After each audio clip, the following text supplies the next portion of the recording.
तो आज हम लोग जो है कक्षा 9 का विज्ञान दूसरा पाठ पढ़ने वाले हैं, ठीक है ना। और जिसका नाम है हमारे आसपास के पदार्थ शुद्ध हैं। तो ये पाठ का नाम है, ये क्या हमारे आसपास के पदार्थ शुद्ध हैं।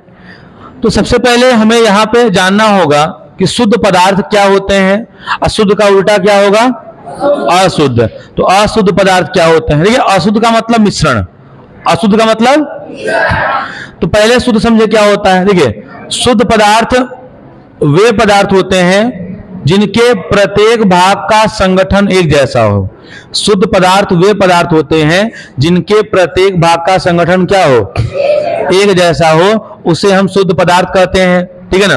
अब ध्यान दीजिएगा, तो जैसे इसका एग्जांपल दें शुद्ध पदार्थ का, ठीक है, जैसे पानी हो गया, तो पानी के प्रत्येक भाग का संगठन एक जैसा होगा। जैसे एक बॉटल पानी है, तो पानी चाहे ऊपर का पीजिए चाहे नीचे का, पानी का जो फार्मूला है वही होगा H2O। तो पानी को आप क्या कहेंगे, शुद्ध पदार्थ कहेंगे। क्या कहेंगे, क्योंकि पानी के प्रत्येक भाग का संगठन क्या है, एक जैसा, ठीक है ना। पानी के बाद जैसे हम चीनी का कहें, तो चीनी का एक फार्मूला होता है, मतलब जिसका जिसका आप फार्मूला जानते हो। आपको अगर शुद्ध के एग्जाम्पल्स को समझना है तो आप कह सकते हैं कि जिसका जिसका रसायन विज्ञान में आप सूत्र जानते हैं उसे हम क्या कह सकते हैं। तो जैसे आप जानते हैं कि पानी का सूत्र होता है, तो पानी को हम क्या कहेंगे, शुद्ध पदार्थ ना। जैसे कार्बन डाइऑक्साइड का फार्मूला होता है, तो CO2 क्या है, शुद्ध पदार्थ। जैसे हम कहें चूना, तो चूना का सूत्र होता है CaO, तो चूना भी क्या माना जाएगा, शुद्ध पदार्थ माना जाएगा। जैसे चूना पत्थर की बात करें, तो कैल्शियम कार्बोनेट CaCO3, तो जिसका भी फार्मूला होता होगा वे सभी पदार्थ किसी कैटेगरी में आएंगे, शुद्ध में। तो ध्यान रखिएगा, एक शुद्ध पदार्थ एक ही प्रकार की रासायनिक प्रकृति के कणों से मिलकर बने होते। और यह भी ध्यान रखना चाहिए कि शुद्ध पदार्थ की संरचना और संगठन सर्वत्र स्थिर रहता है। क्या रहता है, स्थिर मतलब एक जैसा रहेगा, ऐसा नहीं कि अलग अलग, ठीक है। तो भले ही बाहरी परिवेश में कुछ भी मिलाया जाए, तो शुद्ध का मतलब क्या होगा कि प्रत्येक भाग का संगठन कैसा होगा, एक जैसा। पहचानने का तरीका, सूत्र, जिसका भी सूत्र होता होगा वो शुद्ध माना जाएगा, ठीक है। जैसे हम कहें चावल, तो बताइए चावल शुद्ध है क्या अशुद्ध। चावल का कोई सूत्र नहीं होता, तो चावल शुद्ध पदार्थ नहीं है, चावल मिश्रण में आया। क्या आएगा, क्योंकि चावल में फाइबर भी होगा, चावल के अंदर कार्बोहाइड्रेट भी होगा, चावल के अंदर कुछ मात्रा में पानी भी होगा। तो बात समझ में आया। चलिए अब बात करें मिश्रण की, तो मिश्रण क्या होता है, तो दो या दो से अधिक शुद्ध पदार्थ या तत्व या यौगिकों को मिलकर क्या बना होता है। तो मिश्रण कैसे बनेगा, दो या दो से अधिक शुद्ध पदार्थ ले आइए या तत्व ले आइए या यौगिक ले आइए, उनको मिला देंगे तो क्या बनेगा, मिश्रण।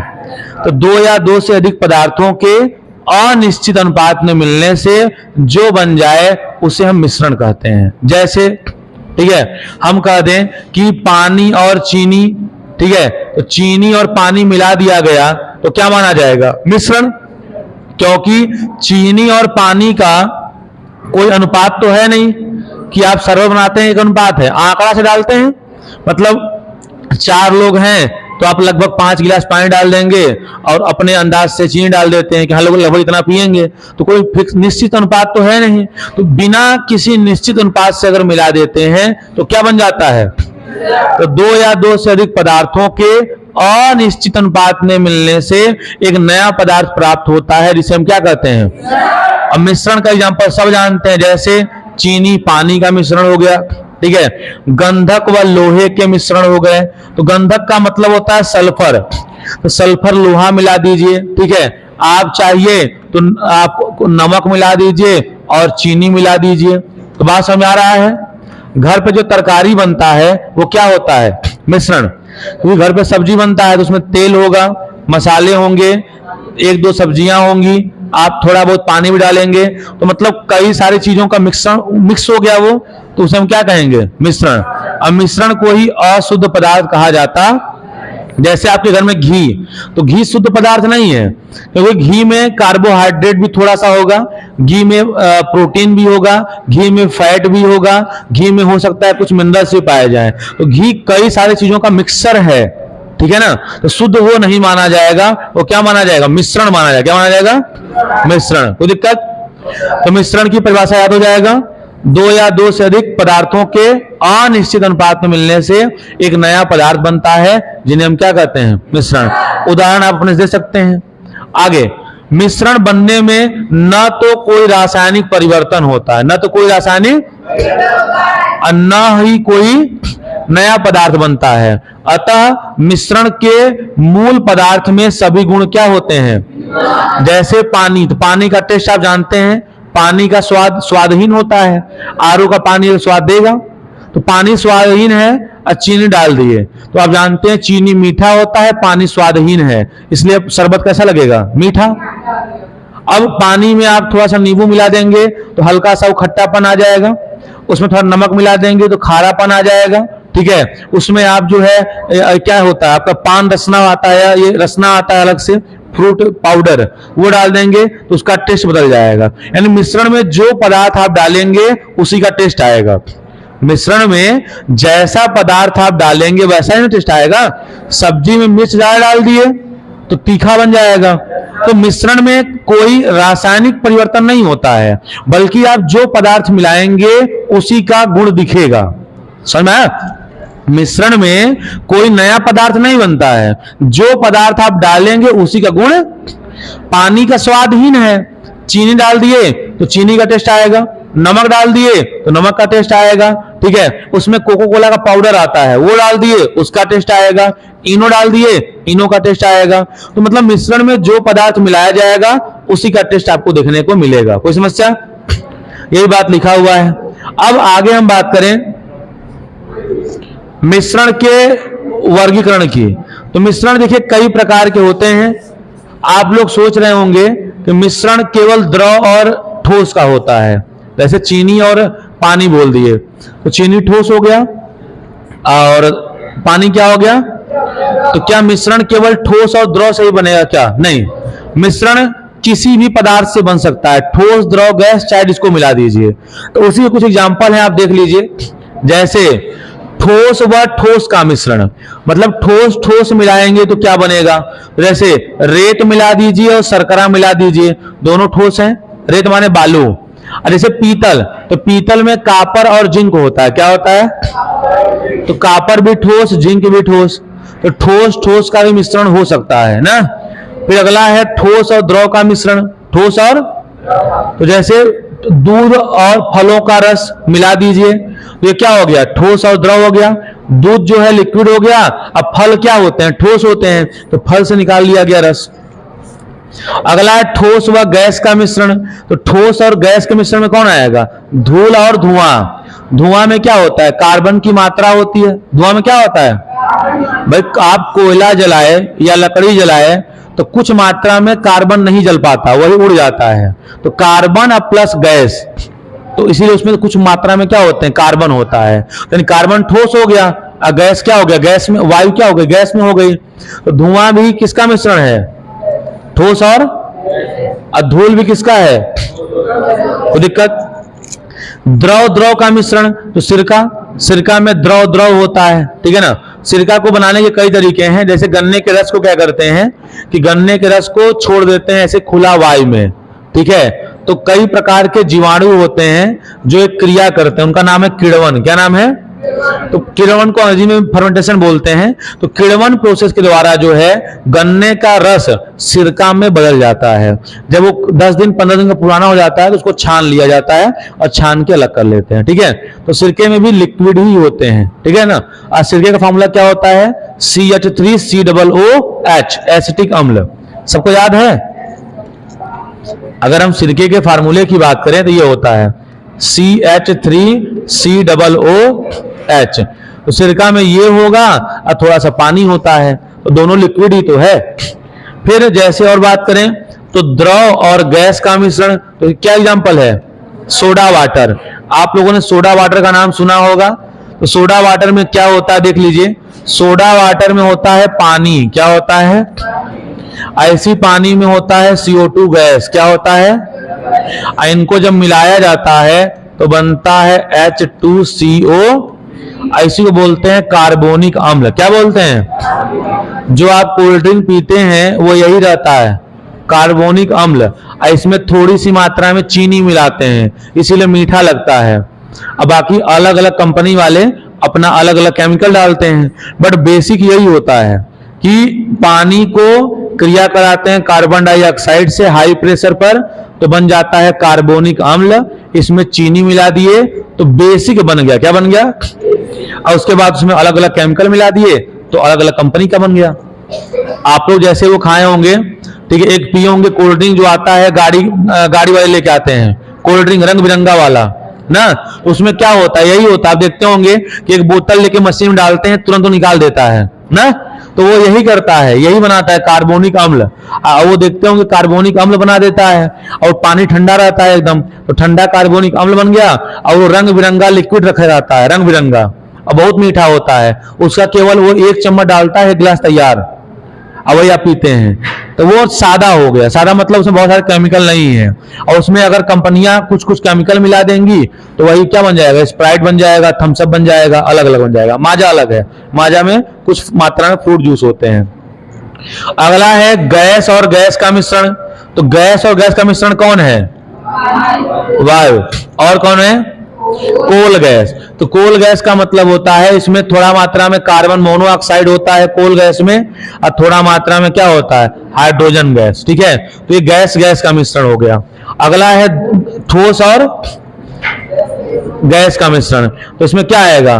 कोका पेय हो गया। ठीक है, तो जो पेय पदार्थ होते हैं ठोस द्रव गैस इसी में तो होते हैं। अरे ये देख लो, ये क्या है? द्रव। ये क्या है? गैस। अब मिला दो इसमें चीनी तो बन गया ना कोका पे, यानी कोको कोला जो होता है उस तरह का कुछ। ठीक है, देखिए कोल्ड ड्रिंक आप बना सकते हैं, बट अलग अलग कंपनियों का अपना एक सेक्रेट फार्मूला होता है, एक तरीका होता है, वो तो मालूम नहीं है। तो बेसिक बना सकते हैं, लेकिन उसके लिए आपको क्या लाना पड़ेगा? मार्केट में देखते होंगे वो आता है, ये जो है क्या नाम है, ये सोडा वाटर अलग से आता है। तो सोडा वाटर आप बहुत ठंडा कर लीजिए, और ठंडा करने के बाद उसमें थोड़ी मात्रा में चीनी मिला दीजिए, थोड़ी मात्रा में। ठीक है, हल्का सा नींबू रस मिलाइए, आपको हल्का हल्का कोल्ड ड्रिंक वाला फीलिंग आएगा, हल्का हल्का। ठीक है, तो आप बना सकते हैं, कभी ट्राई करिएगा। ठीक, चलिए, तो मिश्रण के प्रकार। ठीक है, तो मिश्रण जो है इन्हें हम 2 प्रकार में बांट सकते हैं। एक होता है समांगी मिश्रण, दूसरा क्या होता है? सबको पता है? ठीक है, चलिए देखिए, तो समांगी मिश्रण तो ऐसा मिश्रण जिसके प्रत्येक भाग का संगठन एक जैसा होता है उसे समांगी मिश्रण कहते।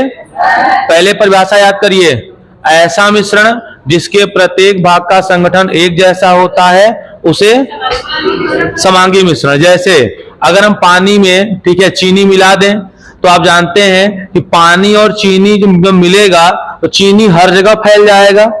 अगर पानी और चीनी अच्छे से घुल गया, ठीक है, तो विलयन हो गया, और विलयन अगर वो हो गया तो आप क्या कहेंगे कि हर जगह का पानी मीठा लग रहा है, हर जगह का पानी एक जैसा मीठा लगेगा, तो क्या है? समांगी मिश्रण। क्या है? समांगी माने एक जैसा, समांगी माने समांगी का मतलब समान अंग, जिसके अंग अंग समान हो। यानी अगर पानी में चीनी मिलाए हैं तो हर जगह का जो पानी और चीनी का मिश्रण है वो एक जैसा हो, तो उसे हम कहेंगे समांगी। क्या कहेंगे? तो वह मिश्रण जिसके प्रत्येक भाग का संगठन तथा गुणधर्म एक जैसा हो उसे हम समांगी मिश्रण कहते। समांगी मिश्रण जो है इनमें अवयव अलग अलग दिखाई नहीं देते हैं। मतलब जैसे पानी और चीनी मिला दिए, घुल गया, तो क्या पानी और चीनी आपको अलग अलग दिखाई देगा? नहीं देगा। ठीक है, जैसे पानी और नमक मिला दिए तो क्या पानी और नमक आपको अलग अलग दिखाई देगा? नहीं।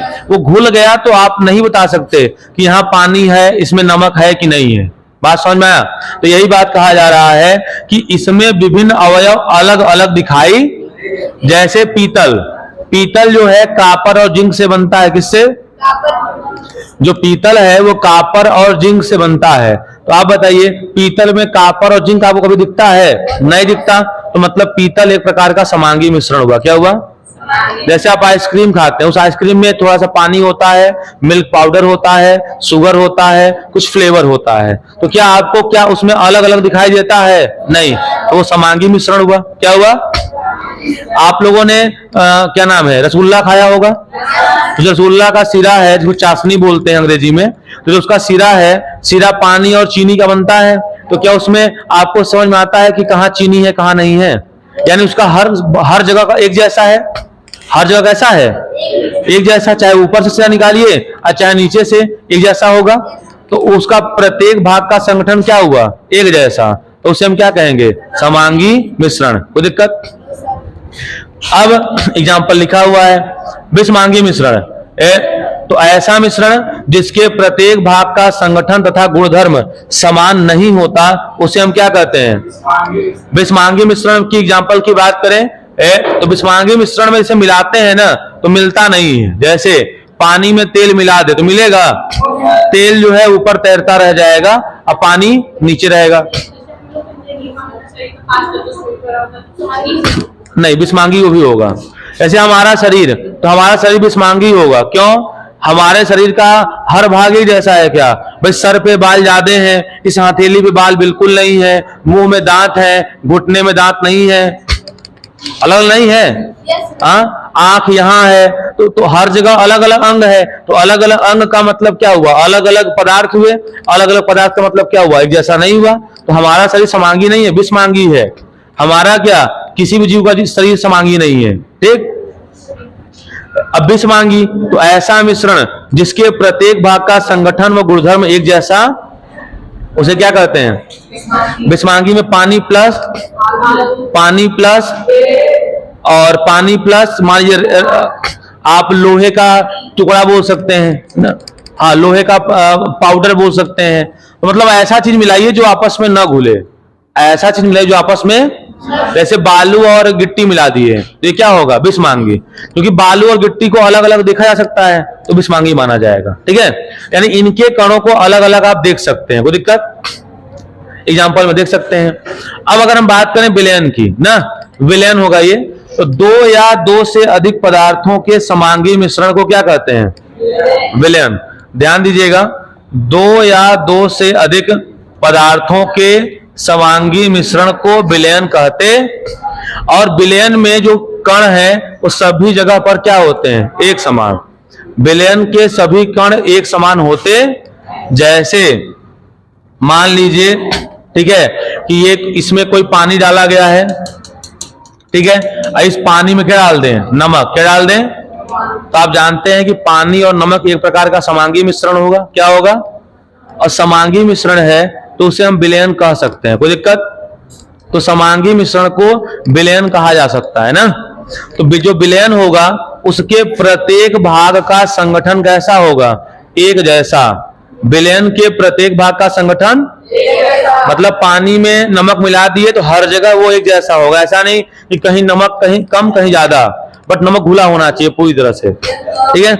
अब अगर बात करें तो कोई भी विलयन है, किसी विलयन के दो भाग होते हैं। कितने भाग? तो एक होगा विलेय और एक होगा, तो विलयन चाहे जो हो, प्रत्येक विलयन के दो भाग होते हैं। एक विलेय होता है और एक क्या होता है? विलायक। याद हो जाएगा। अब विलेय किसे कहते हैं?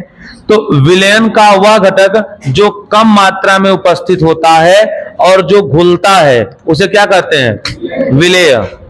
मतलब जिसकी मात्रा कम हो, जिसकी मात्रा, जिसका जो घुल जाता हो, उसे हम क्या कहते हैं? उसे हम कहते हैं विलेय। क्या कहते हैं? विलेय। तो जिसकी मात्रा कम हो और जो घुलता हो उसे क्या कहेंगे? जैसे मान लीजिए 1 किलो पानी है, 1 किलो पानी तौल के ले आए, ठीक है, और उसमें 100 ग्राम चीनी डाल दिए तो चीनी घुल जाएगा। और चीनी कम भी है, तो चीनी कम है तो उसे हम क्या कहेंगे? उसे विलेय कहेंगे। अब पानी ज्यादा है तो उसे हम क्या कहेंगे? विलायक। अब ऐसे भी याद कर लीजिए, पानी जो है सार्वत्रिक विलायक है। क्या है? सार्वत्रिक का मतलब पानी एक ऐसा विलायक है जिसमें लगभग बहुत सारे पदार्थ घोले जा सकते हैं। तो पानी में बहुत सारी चीजें घोली जा सकती हैं, इसीलिए पानी को सार्वत्रिक विलायक भी कहा जाता है। तो याद रखिएगा, ठीक है। और एग्जाम्पल आपको लिखा हुआ है, देख के नोट्स बना सकते हैं। तो दिक्कत पेपर में इतना ही लिखना है, बट जो बातें बता रहे हैं अगर सुनेंगे तो बड़ा काम करेगा। विलायक, तो विलयन का वह घटक जो अधिक मात्रा में रहता है, ठीक है, या जो घोलता है, उसे हम क्या कहते हैं? घुलता नहीं है, वो घोलता है। तो पहली बात वो अधिक मात्रा में हो, और दूसरी बात क्या हो? जो घोलता है उसे हम क्या कहते हैं? विलायक माने सॉल्वेंट। जैसे चीनी व पानी के विलयन में पानी विलायक है, क्योंकि चीनी जो है पानी में घुल जाएगा, तो जो घुलेगा उसे विलेय, और जो घोलेगा उसे विलायक। समझ गए? और जो ज्यादा हो उसे भी विलायक ना। अब विलयन के गुण की बात करें तो विलयन के बहुत सारे गुण होते हैं। तो पहला बात यह हुआ कि जो विलयन के गुणधर्म की बात करें तो विलयन एक समांगी मिश्रण होता है। कैसा मिश्रण? तो विलयन एक समांगी मिश्रण होता है, यानी विलयन के हर जगह का जो भाग है वो एक जैसा होगा ना। जैसे पानी चीनी मिला दिए तो हर जगह एक जैसा, तो इसीलिए विलयन समांगी मिश्रण होता है, याद रखिएगा। अक्सर लोग इसे विषमांगी बोल देते हैं कभी कभी। फिर विलयन में विलेय के कणों को देखा नहीं जा सकता। ऐसा नहीं कि चीनी पानी घोल दी तो चीनी को आप देख सकते हैं। चीनी को आप तभी तक देख सकते हैं जब चीनी घुला ना हो। चीनी घुल जाएगा तो आप नहीं देख पाएंगे, उसे ही विलयन कहा जाएगा ना। अगला, जो विलयन के कणों का आकार है 1 नैनोमीटर के कोटि का होता है, और 1 नैनोमीटर बराबर होता है 10⁻⁻⁹ मीटर। यानी इतने छोटे हैं कि इन्हें नग्न आंखों से देखा, हाँ, अगर इन्हें देखना है तो बहुत ही शक्तिशाली, ऐसा शक्तिशाली सूक्ष्मदर्शी ले आइए। अगर विलयन के कणों को देखना है तो बहुत ही शक्तिशाली सूक्ष्मदर्शी ले आइए तो देख सकते हैं, जिसकी कीमत करोड़ों में होगी। कितने में होगी? करोड़ों में। विलयन के कणों का आकार कैसा होता है? विलयन में प्रकाश का मार्ग दिखाई, जैसे मान लीजिए कोई बर्तन है, ठीक है, इसमें विलयन रखा हुआ है, क्या रखा है, और यहां से मान लीजिए सपोज कि प्रकाश डाला जा रहा है। क्या डाला जा रहा है? प्रकाश। तो प्रकाश डाला जा रहा है, और अगर ये बर्तन पारदर्शी है तो प्रकाश दर क्या होगा? निकल जाएगा, लेकिन बीच में रास्ता दिखाई नहीं देगा। प्रकाश इस पार से उस पार निकल जाएगा, लेकिन बीच का रास्ता दिखाई, तो ये वही बात बोल रहा है कि विलयन में प्रकाश का मार्ग जो है दिखाई नहीं देता ना। मतलब आप घर पे क्या करिएगा कि एक पानी ले लीजिएगा, पानी में नमक मिला दीजिएगा कांच के ग्लास में, और लेजर लाइट जलाइएगा, तो लेजर लाइट जो है आर पार हो जाएगा, लेकिन बीच में जो है प्रकाश दिखाई नहीं देगा आपको। इसमें थोड़ा सा चाक को डाल देंगे दिखाई देगा, क्योंकि कोलाइड हो गया, वो बाद में बात करेंगे,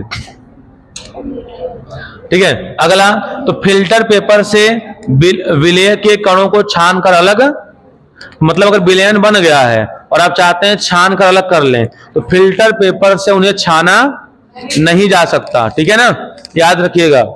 और विलयन क्या होता है? अस्थाई। अस्थाई का मतलब यह है कि चीनी पानी घोल दिए, अच्छे से घुल गया, और आप रात भर उसे रख दिए, तो ऐसा नहीं है चीनी पूरा नीचे बैठ जाएगा। चीनी नीचे बैठेगा नहीं, तो उसको बोलते हैं अस्थाई। क्या बोलते हैं? लेकिन अगर पानी में बालू अच्छे से मिला दिए हैं और रख देंगे तो बालू नीचे बैठ जाएगा, उसे कहेंगे अस्थाई। वो विलयन अस्थाई होता है। क्या होता है? अस्थाई मतलब एक बार बन गया तो बन गया, उसमें विलेय के कण नीचे नहीं बैठेंगे। बात समझ में आ गया? ठीक है। तो अब हम लोग पढ़ चुके हैं कि विलेय क्या होता है, विलयन क्या होता है, ठीक है, विलायक क्या होता है, मिश्रण क्या होता है, ठीक है ना। तो अब जो अगला वीडियो होगा, ठीक है, हम उसमें पढ़ेंगे सांद्रता से संबंधित सवाल और ढेर सारी बातें, ठीक है। तो अगला वीडियो पढ़ेंगे लोग। धन्यवाद।